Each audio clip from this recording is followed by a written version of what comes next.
ஆன்மீக சொந்தங்கள் அனைவருக்கும் அன்பான மாலை வணக்கம். நம்மளுடைய சேனலில் தொடர்ந்து நிறைய சுவாரஸ்யமான ஆன்மீகம் சார்ந்த தகவல்களை தாங்க பார்த்துட்டு வந்துட்டு இருக்கோம். அந்த வரிசையில் வரக்கூடிய மார்ச் 27ஆம் தேதிக்குள்ளே நடக்கக்கூடிய முக்கியமான கிரகங்களுடைய மாற்றங்களால் கன்னிராசினியர்களுடைய வாழ்க்கையில் நிகழக்கூடிய மாற்றங்கள் என்ன, நீங்கள் இந்த காலகட்டங்களில் சந்திக்கக்கூடிய சவால்கள் எப்படி இருக்க போகுது, மேலும் இது எல்லாமே சரி பண்ணுறதுக்கு என்ன எளிமையான பரிகாரங்கள் செய்யலாம், வழிபாடுகள் செய்யலாம் அப்படின்றத பற்றியும் தொடர்ந்து பார்த்து தெரிஞ்சுக்கலாம். வீடியோக்குள்ளே போகிறதுக்கு முன்னாடி நீங்கள் இன்னும் நம்ம சேனலை சப்ஸ்கிரைப் பண்ணாமல் இருக்கீங்க அப்படின்னா மறக்காமல் சேனலை சப்ஸ்கிரைப் பண்ணிக்கோங்க. கூடவே பக்கத்தில் இருக்கிற பெல் சிம்பிளையும் கிளிக் பண்ணிக்கோங்க. அப்போ தான் நாங்கள் போடக்கூடிய வீடியோக்கள் எல்லாமே உங்களுக்கு நோட்டிஃபிகேஷன் உடனுக்குடன் வந்தடையும். நீங்களும் பார்த்து பயன்பெறலாம். வாங்க வீடியோக்குள்ளே போகலாம்.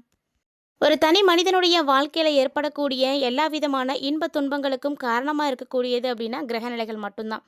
அதாவது எல்லா கிரகங்களும் ஒரே இடத்துல இருக்க போகிறது கிடையாது. ஒவ்வொரு கிரகங்களுக்கும் தனித்துவமான தன்மைகள் இருக்கிறதுனால ஒரே மாதிரியான பலன்களையும் கொடுக்க போகிறது கிடையாது. ஸோ அப்படி இருக்கும் பொழுது கன்னிராசி நேயர்களுக்கு இந்த மார்ச் மாதத்தினுடைய தொடக்கத்திலிருந்து இறுதிக்குள்ளே ஏற்பட்டிருக்கக்கூடிய கிரக மாற்றங்கள் எப்படி இருக்க போகுது அப்படின்றத நம்ம முதல்ல பார்த்துடலாம். அந்த கிரக மாற்றங்களுடைய அடிப்படையில் அடுத்தடுத்து நீங்கள் சந்திக்கக்கூடிய விஷயங்கள் எப்படி இருக்க போகுது, கண்டிப்பாக இந்த விஷயங்கள் எல்லாமே 27ஆம் தேதிக்குள்ளே உங்களுக்கு நடந்தே தீரும் அப்படின்னா அதெல்லாம் எப்படி இருக்க போகுது அப்படின்றத பார்க்கலாம். கன்னிராசி நேயர்களை பொறுத்த வரைக்கும் இந்த மார்ச்சில் பார்த்தீங்கன்னா உங்களுக்கு ஒரு ராசிக்கு ராகு, சூரியன், புதன், செவ்வாய் மற்றும் சுக்கிரன் இந்த கிரகங்கள் எல்லாமே 6வது வீட்டில் இருக்க போகிறாங்க. ஸோ இந்த கிரகங்கள் எல்லாம் ஒட்டுமொத்தமாக 6வது இடத்துல இருக்கிறதுனால நிச்சயமாக நீங்கள் சவால்களை சந்தித்து தான் ஆகணும். இந்த சவால்களை கடந்து வரக்கூடிய ஒரு காலகட்டமாகவும் இந்த மாதம் உங்களுக்கு நிச்சயமாக இருக்கும். அதே போல் நிதி மற்றும் ஆரோக்கியம் சார்ந்த விஷயங்கள் பார்க்கும் பொழுதும் நீங்கள் ரொம்ப ரொம்ப நிதானமாக இருக்கணும். ஏன்னா உங்களுக்கு முன்னேற்றம் அப்படிங்கிறது எடுத்த உடனே கிடைக்காது, படிப்படியாக தான் முன்னேற்றம் கிடைக்கும். அதனால் பொறுமை அவசியமானது. சனி பகவான் பார்த்தீங்கன்னா மார்ச் 6ஆம் தேதி அன்றைக்கி பெயர்ச்சியாக இருந்தார். உங்களுடைய ராசிக்கு பார்த்தீங்கன்னா 7ஆம் இடமான கண்டக சனியாக இவர் இப்போ திகழ போகிறாரு. ஸோ 7ஆம் இடத்துல சனி பகவான் இருக்கக்கூடிய காலகட்டம் அப்படின்றதுனால நிச்சயமாக நீங்கள் முடிஞ்ச அளவுக்கு சண்டைகளை எல்லாம் தவிர்த்துக்கோங்க. உங்களுடைய உறவினர்கள்ட்டையும் கொஞ்சம் கவனமாக இருக்கணும். அவங்கள்ட்ட பேசுகிறதுலேருந்து அவங்கள்ட்ட பழகக்கூடிய விஷயங்கள் வரைக்குமே நீங்கள் ரொம்ப ரொம்ப எச்சரிக்கையாக இருக்கணும். கண்டகசனி காலம் அப்படிங்கும் பொழுது நிச்சயமாக உங்களுடைய வாழ்க்கையிலையுமே மிகப்பெரிய அளவில் ஒரு டர்னிங்காக இருக்கும் அப்படின்னே சொல்லலாம். அதாவது ஒரு சிலருக்கு பார்த்தீங்கன்னா தொழில் மற்றும் வேலையில் பாதிப்புகளானது ஏற்படும். ஆனால் நீங்கள் கடினமாக உழைக்கக்கூடியவர்களாக இருக்கீங்க அப்படின்னா அதே நேரம் உழைப்புக்கான அங்கீகாரமும் நிச்சயம் கிடைக்கும். இருந்தாலுமே எப்போதுமே நீங்கள் பொறுமையாக தான் இருக்கணும். பொறுமையை நீங்கள் எப்போ இழக்கிறீங்களோ அப்போ உங்களுக்கு நிறைய பிரச்சனைகளானது வரும். சனி பகவான் பார்த்தீங்கன்னா கர்மக்காரகன், தொழில்காரகன், நம்மளுடைய ஆயுள் காரகன். அதனால் நம்மளுடைய கர்மாக்களுக்கு எப்படியோ அதை போல தான் பலன்களை கொடுப்பாரு. ஸோ நீங்கள் செய்திருக்கக்கூடிய புண்ணியங்கள் தான் உங்களை இந்த காலகட்டங்களில் ஏற்படக்கூடிய பெரிய பிரச்சனைகளில் இருந்தும் பாதிப்புகளில் இருந்தும் உங்களை காப்பாற்றும். அதனால் நிதானமாக இருங்க. சவால்கள் அப்படின்றது இருக்கத்தான் செய்யும். சொல்லப்போனால் உங்களுடைய பணியிடத்தில் எல்லா இடங்களிலுமே உங்களுக்கு ஒரு சவாலாக தான் இருக்கும். எல்லாத்தையுமே ஃபேஸ் பண்ணுற ஒரு தைரியத்தை வளர்த்துக்கோங்க. எல்லாமே நமக்கு நடக்கும் அப்படின்றத தெரிஞ்சுக்கிட்டீங்க அப்படின்னாலே போதும். அதுக்கேற்ற மாதிரி உங்களை நீங்களே பக்குவப்படுத்திக்க முடியும். ஸோ இந்த காலகட்டங்களில் மேல் அதிகாரிகளும் உங்களுக்கு ரொம்ப சப்போர்ட்டிவாக இருப்பாங்க. ஸோ அவங்க உங்களுக்கு சப்போர்ட்டிவாக இருக்கும்போது உங்களால் எல்லா பிரச்சனைகளையும் சரியாக பண்ண முடியும். நிதிநிலையை பொறுத்த வரைக்கும் உங்களுக்கு பெருசாக பிரச்சனைகள் இருக்காது. நிதிநிலை சீராக தான் இருக்கும். அதே மாதிரி அதிகமாகவும் உங்களுக்கு கிடைக்கிறதுக்கு வாய்ப்புகள் இல்லை. பணவரவு எப்போ உங்களுக்கு அதிகமாகுதோ அதுக்கு ஏற்ற மாதிரி செலவுகளும் கண்டிப்பாக வந்துடும். அதனால் தேவையற்ற செலவுகளை எல்லாம் குறைக்க பாருங்கள். தேவைக்கான செலவுகளை மட்டும் செய்யுங்க. அதுதான் உங்களுக்கு பொருளாதார ரீதியாக நெருக்கடிகளை ஏற்படுத்தாமல் இருக்கும். அதே போல் குடும்பம், காதல் இது சார்ந்த உறவில் பார்த்தீங்கன்னா உங்களுக்கு அன்பு அதிகரிக்க ஆரம்பிக்கும். புரிதலும் பார்த்தீங்கன்னா அதிகரிக்க ஆரம்பிக்கும். அன்பும் புரிதலும் எந்த ஒரு இடத்துல இருக்கோ அந்த இடத்துல நிச்சயமாக பிரிவு அப்படின்ற ஒரு வார்த்தைக்கு இடமே இருக்காது. குடும்பத்தில் மகிழ்ச்சியானது காணப்படும். ஆரோக்கியம் சார்ந்த விஷயங்களை பொறுத்த வரைக்கும் கண்டிப்பாக நீங்கள் கவனமாக தாங்க இருக்கணும். ஏன்னா இந்த டைமில் உங்களுக்கு மன அழுத்தத்தை கொடுக்கக்கூடிய அளவுக்கு பிரச்சனைகளானது ஏற்படும். ஸோ அதனால் சரியான உணவு எடுத்துக்கோங்க. அதுவும் சரியான நேரத்தில் எடுத்துக்கோங்க. நீங்கள் எந்த அளவுக்கு கடினமாக உழைக்கிறீங்களோ அந்த அளவுக்கு உங்களுடைய உடலுக்கும் ஓய்வு கொடுங்க. இது மாதிரி நம்மளுடைய ஆரோக்கியம் சார்ந்த விஷயங்களில் நம்ம முழுக்க முழுக்க கவனத்தை செலுத்தணும். ஏன்னா ஆரோக்கியம் அப்படிங்கிறது ரொம்ப முக்கியமானது.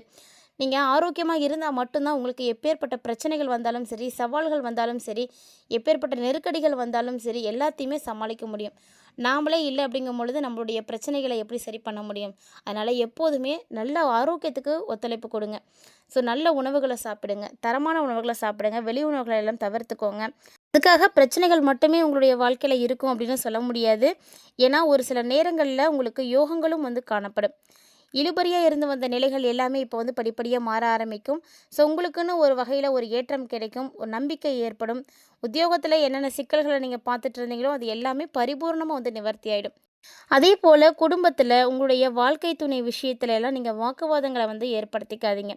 முடிஞ்ச அளவுக்கு வாக்குவாதத்தை எல்லாத்தையுமே தவிர்த்துக்கோங்க. அதுதான் நல்லது. தொடர்ச்சியாக உங்களுக்கு இருந்துட்டு வந்துட்டு இருந்த மனஸ்தாபங்கள், பணம் தொடர்பான பிரச்சனைகள் இதுவுமே கூட ஒரு சில காலகட்டங்கள் வரும் பொழுது நிச்சயமாக வந்து நிவர்த்தி ஆகிடும். மேலும் இந்த டைமில் மனசளவில் உங்களுக்கு இனம் புரியாத ஒரு சஞ்சலம் அப்படின்றது இருந்துகிட்டே தான் இருக்கும். என்னதான் உங்களுக்கு நல்லது நடந்துட்டு இருந்தாலும், நீங்கள் எப்போதும் போல் உங்களுடைய வாழ்க்கையை நடத்திட்டு இருந்தாலுமே கூட உங்கள் மனசில் ஏதோ ஒரு வகையில் இந்த கலக்கம் அப்படின்றது ஒரு ஓரமாக இருந்துகிட்டே தாங்க இருக்கும். ஸோ இந்த காலகட்டங்களில் முடிஞ்ச அளவுக்கு அமைதியாக இருங்க. உங்களுடைய வாழ்க்கை துணை என்ன சொல்கிறாங்களோ அதை கேட்டு அவங்களுக்கும் ஒரு முக்கியத்துவத்தை வந்து கொடுங்க. அவங்க என்ன சொல்கிறாங்க அப்படின்றத நீங்கள் கேட்டுக்கிறது ரொம்ப ரொம்ப முக்கியமான ஒரு விஷயம். ஏன்னா எதிர்பார்த்த நல்ல விஷயங்கள் நடக்கிறதுக்கான சாத்தியக்கூறுகள் உங்களுக்கு அதிகமாக இருக்குது. இருந்தாலும் இழுபறியாக இருக்கக்கூடிய விஷயங்களையெல்லாம் நம்ம வந்து சரி பண்ணணும். அப்போ தான் நமக்கு ரொம்ப சந்தோஷமானது கிடைக்கும். இதே போல் வண்டி வாகனங்களில் நீங்கள் மாற்றங்கள் செய்யணும் அப்படின்னு நினைக்கிறீங்கன்னா கூட தாராளமாக அந்த மாற்றங்களை வந்து செய்துக்கோங்க. அதுவுமே நல்லது தான். பெருசாக பார்த்தீங்கன்னா உங்களுக்கு பணவரவுக்கான வாய்ப்புகள் நிறைய இருக்குது. மனைவி, கணவன் மூலமாக உங்களுக்கு பணவரவுகள் எல்லாமே அதிகமாக இருக்கும். ஸோ இந்த டைமில் வேலைவாய்ப்பு இல்லாமல் இருக்கக்கூடியவர்களுக்கு புதுசாக வேலைவாய்ப்பு கிடைக்கும். கண்டக சனியாச்சே எப்படி இதெல்லாம் கிடைக்கிது அப்படின்னு கூட நீங்கள் யோசிக்கலாம். ஸோ சனி பகவான் பார்த்தீங்கன்னா கொடுக்கவும் செய்வார், கெடுக்கவும் செய்வார். சனி கொடுக்க தடுக்க யாருமே கிடையாது. ஸோ உங்களுடைய கர்மாக்கள் வந்து நல்லா இருக்குது அப்படின்னா நீங்கள் செய்திருக்கக்கூடிய நல்ல வினைகளுக்கு ஏற்ப அவர் நிச்சயமாக அவருடைய காலகட்டங்களில் உங்களுக்கு நல்லது தான் செய்வார். ஸோ புதுசாக வேலை இல்லாதவங்களுக்கு வேலை கிடைக்கும். வெளியூர் போகணும், வெளிநாடு போகணும், அங்கெல்லாம் போய் வேலை செய்யணும் அப்படின்னு ஆசைப்படக்கூடிய நபர்களாக இருக்கீங்க அப்படின்னா கண்டிப்பாக உங்களுக்கு அதற்கான வாய்ப்புகளும் கிடைக்குங்க. அதே போல் நீங்கள் என்ன காரியங்களை எல்லாம் செய்யணும்னு நினைக்கிறீங்களோ, இல்லை நீங்கள் இந்த காரியத்தை எடுத்து செய்யணும் அப்படின்னு நினைக்கும் பொழுது அதில் உங்களுக்கு நிச்சயம் வெற்றி கிடைக்கும். அதனால் தைரியமாக செய்யலாம். எந்த விஷயமா இருந்தாலுமே அதை எளிமையாக வந்து நடத்தி முடிச்சிடலாம். உங்களால் இப்போ அது கண்டிப்பாக முடியும். பெரிய வளர்ச்சி ஏற்படக்கூடிய ஒரு காலகட்டம் தான். ஆனால் அதுக்கான சரியான திட்டமிடல் அவசியமான ஒன்று. நீங்கள் என்ன விஷயங்கள் செய்கிறீங்களோ அதில் எல்லாத்துலேயுமே கரெக்டான பிளானிங் இருக்கணும். சுக்கிரனுடைய பார்வையும் இந்த காலகட்டங்களில் இருக்குது அப்படின்றதுனால நிச்சயமாக உங்களுக்கு பெருசாக ஆரோக்கிய ரீதியான பிரச்சனைகள் இருக்காது. ஆனாலுமே கூட சின்ன சின்ன பிரச்சனைகள் ஏற்படுது அப்படின்னா அதை அப்பப்போவே வந்து உங்களுடைய வீட்டில் பேசி தீர்த்துக்கோங்க. அதுதான் நல்லது. உடம்புலையும் சரி உங்களுடைய அழகுலையும் சரி நல்ல அக்கறை வந்து செலுத்துவீங்க. ஆடை, ஆபரணங்கள் இதெல்லாம் வாங்கி மகிழ்ச்சி அடையக்கூடிய ஒரு நல்ல ஒரு டைமிங்காக இருக்குது. அதே நேரம் அலர்ஜி ஏற்படலாம். கால், பாதம் இது தொடர்பான விஷயங்கள் எல்லாம் கவனமாக இருங்க. ஏன்னா இதெல்லாம் வந்து பிரச்சனைகள் ஏற்படும். தொடர்ந்து உங்களுக்கு நல்லது நடக்கணும் அப்படின்னா கண்டிப்பாக நீங்கள் எளிமையாக செய்யக்கூடிய வழிபாடுகளையும் பிரார்த்தனைகளையும் கண்டிப்பாக செய்யுங்க. ஏன்னா ஆன்மீக ரீதியாக நம்ம செய்யக்கூடிய வழிபாடுகள் தான் நமக்கு ஏற்படக்கூடிய பாதிப்புகளை வந்து குறைச்சி கொடுக்கும். அந்த வகையில் இந்த டைமில் கன்னிராசிக்காரங்க குலதெய்வத்தை பிரார்த்தனை செய்யுங்க. அது ரொம்ப ரொம்ப முக்கியமான ஒரு விஷயம். உங்களுக்கு எப்போல்லாம் டைம் கிடைக்குதோ அப்போல்லாம் நீங்கள் குலதெய்வத்துக்கு போயிட்டு வாங்க. ஸோ மாதம் மாதம் குலதெய்வத்துக்கு போய் வழிபாடு செய்யக்கூடியவர்களும் செய்யலாம். அதாவது அமாவாசை, பௌர்ணமி இது மாதிரியான விசேஷ தினங்களில் போய் உங்களுடைய குலதெய்வத்தை நீங்கள் வழிபாடு செய்துட்டு வாங்க. அது வந்து உங்களுக்கு ரொம்ப பெரிய அளவில் மாற்றத்தை கொடுக்கும். சந்தோஷ ரீதியாக பார்க்கும் பொழுது உங்களுக்கு கிட்டத்தட்ட பார்த்தீங்கன்னா ஒரு 3/4 நல்லா தான் இருக்குது. இருந்தாலுமே சின்ன சின்ன பிரச்சனைகளும் சவால்களையும் நீங்கள் எதிர்கொண்டு தான் ஆகணும். அதுக்காக நீங்கள் தயாராக இருந்துக்கோங்க. ஸோ கன்னிராசி நேர்களை பொறுத்த வரைக்கும் கிட்டத்தட்ட மார்ச் மாதம் 27ஆம் தேதிக்குள்ளே இந்த மாதிரியான நிறைய சம்பவங்கள் உங்களுடைய வாழ்க்கையில் நடக்கும். இது எல்லாமே இதுக்குள்ளே வந்து நடந்து முடிஞ்சிடும். ஏன்னா கிரகநிலைகள் வந்து அப்படி தான் இருக்குது. மார்ச் மாதம் 26ஆம் தேதி சுக்கிரனுடைய பயிற்சியானது இருக்குது. இந்த சுக்கிரன் பயிற்சி ஆனதுக்கு அப்புறமா இன்னுமே பல மாற்றங்களை உங்களுக்கு வந்து நிச்சயம் ஏற்படுத்தி கொடுக்க போகிறாரு. அது மட்டும் இல்லாமல் கன்னிராசி நேயர்களுடைய வாழ்க்கையில் இன்னும் நீங்கள் எதிர்பார்க்காத பல சம்பவங்களானது நடக்க போகுது. ஒரு சில நேரங்களில் பார்த்தீங்கன்னா நீங்கள் பயங்களை வந்து பார்க்குற மாதிரி இருக்கும். ஸோ உங்களுடைய தைரியத்தை மட்டும் நீங்கள் இழக்கக்கூடாது. தைரியத்தை எப்போதுமே வந்து அதிகமாக்கிக்கோங்க. மகிழ்ச்சியும் செழிப்பையும் அது மட்டும்தான் உங்களுக்கு ஏற்படுத்தி கொடுக்கும். மேலும் இந்த காலகட்டங்களில் பார்த்தீங்கன்னா உங்களுடைய நல்ல வாழ்க்கை எப்படி இருக்கணும்னு நீங்கள் நினைக்கிறீங்களோ அது அப்படியே இருக்கும். நீங்கள் நினச்ச மாதிரி தான் இருக்கும். வேலையில் உங்களுக்கு நல்ல ஒரு நபருடைய உதவியானது கிடைக்கும். அது மட்டும் இல்லாமல் வாழ்க்கையிலேயும் நல்ல ஒரு அமைதி, மகிழ்ச்சி எல்லாமே உங்களுக்கு வந்து கிடைக்கும். ஸோ நீங்கள் செய்யக்கூடிய விஷயங்கள் தான் உங்களை வந்து அடுத்தடுத்த நிலைக்கு கொண்டு போகுமே தவிர வேறு உங்களுக்கு எதுவுமே வந்து நடக்க வாய்ப்பு இல்லை.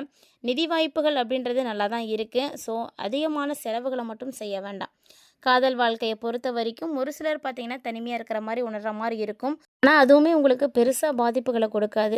கிட்டத்தட்ட பார்த்தீங்கன்னா இந்த காலகட்டங்கள் முழுக்க உங்களுக்கு நல்லாவே இருக்குது. அது மட்டும் இல்லாமல் தொடர்ந்து இன்னும் உங்களுக்கு நல்ல விஷயங்கள் நடக்கணும்னு நினைக்கிறீங்கன்னா சனிக்கிழமை சனி பகவானையும் வழிபாடு செய்யுங்க. ஸோ சனி பகவானுக்கு நீங்கள் எல்தீபம் போட்டு தொடர்ச்சியாக வழிபட்டு வரும் பொழுது உங்களுக்கு ஏற்படக்கூடிய பாதிப்புகளானது குறைய ஆரம்பிக்கும். இந்த பதிவில் நீங்கள் பார்த்த தகவல்கள் எல்லாமே உங்களுக்கு பிடிச்சிருந்திருக்கும்னு நினைக்கிறேன். பிடிச்சிருந்தா லைக் பண்ணி ஷேர் பண்ணுங்கள். மறக்காமல் கமெண்ட் பண்ணுங்கள். மேலும் இது மாதிரி நிறைய இன்ட்ரெஸ்டிங்கான தகவல்களை எல்லாம் நீங்கள் தொடர்ந்து பார்க்கணுன்னு ஆசைப்பட்டீங்கன்னா நம்ம சேனலை சப்ஸ்கிரைப் பண்ணிவிட்டு ஃபாலோ பண்ணிக்கோங்க. மீண்டும் மற்றும் ஒரு சுவாரஸ்யமான ஆன்மீக தலைப்பில் சந்திக்கலாம்.